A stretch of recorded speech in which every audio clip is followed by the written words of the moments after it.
So as we are talking about the art of allowing, what the art of allowing means is finding something to focus upon which causes me to offer a vibration that harmonizes with the vibration or the signal of that which is my source.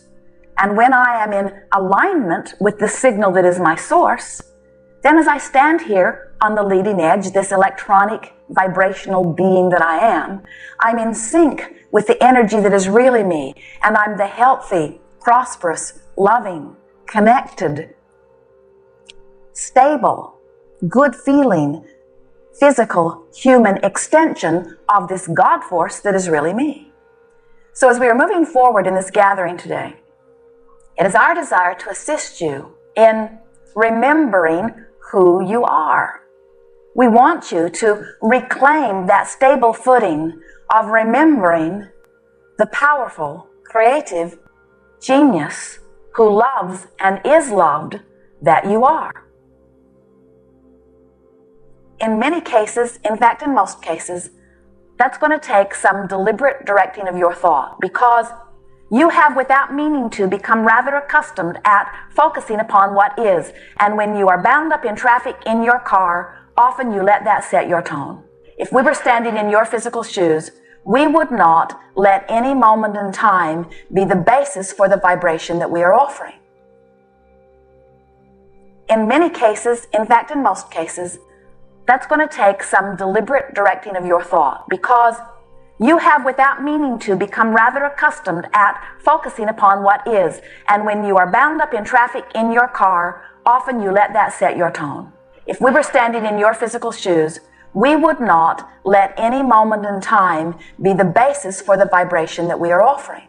As you look only at what is, then you just keep escalating what is. And while we know that what is in your experience right now, much of it pleases you, some of it doesn't, we would like you to become more selective sifters, so that as you are looking at what is with a deliberate intent to find among what is what feels good, then what begins to happen is you begin to clean up your vibration. As you step back from the details of what you are living and you start feeling the resources that are really you, then what is in this moment or in any moment has very little to do with the ongoing vibration that is you. The things that you can do nothing about have nothing to do with you. If you can do nothing about it, it doesn't matter. In other words, you can change the way you feel. That matters, because that's your point of attraction. You can't change the way someone else feels. That doesn't matter, because their point of attraction doesn't have anything to do with you. You can change what you do, what you say, what you think. That has a great deal to do with you, because that's your vibration. That's your point of attraction. You can't change what somebody else thinks, but that doesn't matter, because that doesn't have anything to do with you. As physical friends who have been looking so much into the environment, to the reality of that which is, you let way too much of your vibrational countenance come as a reflection of what you are observing in your environment.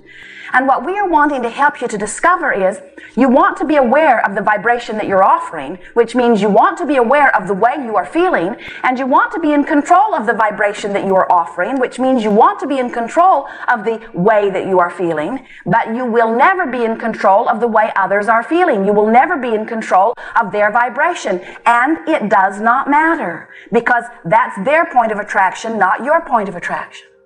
So, what is the vibration of connection? Well, that's this allowing thing that we've been talking about. That's allowing myself to be connected to Source no matter what. That's allowing myself to stay in vibrational harmony with who I really am.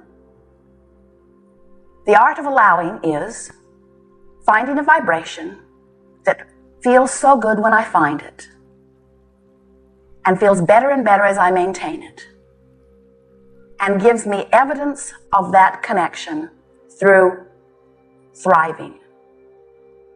The immediate response of that connection is joy in the moment. The long-range evidence is abundance in all things that I consider to be good, like health and relationship and dollars. If you are trying to sort out the rightness and the wrongness of this and that and the other, trying to find the path of least resistance by just following what feels best in the moment without doing any real preparation of connecting to who you are first, then you're not going to be able to tell the path of least resistance from the path of most annoyance. In other words, you get out there on this sort of petty, insignificant edge where one thing feels about as bad as another, and you come away from it feeling like you have no true guidance. And then that's what makes you want to join together in groups, where the group that has the loudest voice is the group that you feel must be the most right, so that's the group you try to follow. What we're wanting to help you to rediscover as you are reaching for this art of allowing and this path of least resistance is, we want you to first connect with the guidance that comes forth from within you. So let's say that morning you awakened, and even before you awakened, the night before, as you went to bed, you laid in your bed and you acknowledged the value of your life, and you, in your mind, made a list of things that you appreciate about your world, about your home, about your family, about your partner, about yourself. And you went to sleep in this soothing vibration of well-being, where you just activated within yourself on purpose things that made you feel good. So your inner being joined you fully before you drifted off into slumber. And when you awakened in that similar vibration, because your vibration is always where you last left it. And so you awakened feeling rather good. And instead of bouncing out of bed and feeling resistant about the day, again, you laid there and felt appreciation and deliberately connected with the energy of your source. And you went through a sort of short list of things that are easy to appreciate. And high on the list is this person that you spend so much of your life with. And so you thought about things and you looked for positive aspects and you gave mental compliments, even though the person is not within earshot. You laid there feeling good and you got yourself in vibrational alignment with who you are.